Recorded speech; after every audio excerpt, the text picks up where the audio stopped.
माजी सरपंच हनुमान ठोंबरे यांनी सालाबादप्रमाणे याही वर्षी दत्त जयंती मोठ्या उत्साहात व भक्तिमय वातावरणात विविध उपक्रमांनी साजरी केली।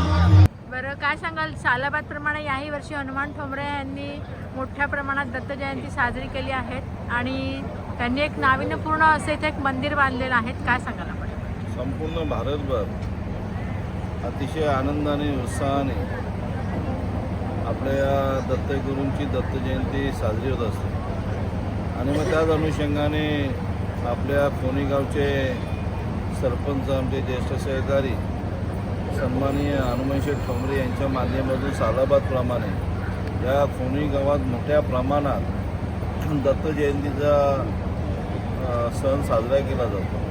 दत्त जयंती अतिशय जोरात धूमधडाक्यात साजरी केली जाते। तुम्ही बघितलं असेल इथे मोठ्या प्रमाणात नागरिक दर्शनासाठी आणि प्रसादाचा लाभ घेण्यासाठी उपस्थित आहे। मी हनुमान ठोंबरे साहेबांचं मनापासून अभिनंदन करेन, आभार मानेन की त्यांच्या माध्यमातून हा सालाबादप्रमाणे दत्त जयंतीचा उत्सव आणि त्याच्यात मग कीर्तन महोत्सव असेल, भजन असेल, असे अनेक कार्यक्रम दिवसभर होत असतात आणि लोक त्याचा भाविक त्याचा लाभ घेतात आणि हा सत्कर्माचा काम असल्यामुळे, पुण्याचा काम असल्यामुळे अनेक भाविक त्याचा लाभ घेत असतात।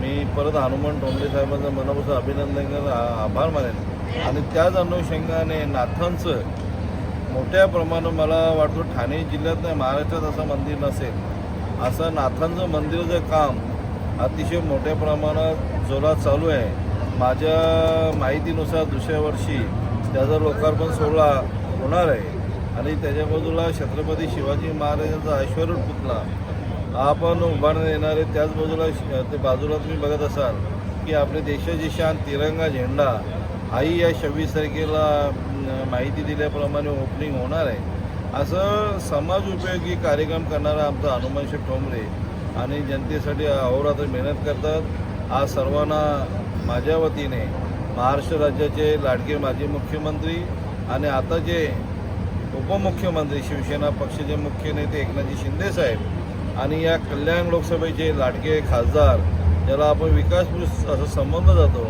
असे श्रीकांतजी शिंदे साहेब यांच्या वतीने सर्व भाविकांना, सर्व नागरिकांना आणि हनुमान ठोंबरे साहेबांनाही दत्त जयंतीचे हार्दिक शुभेच्छा।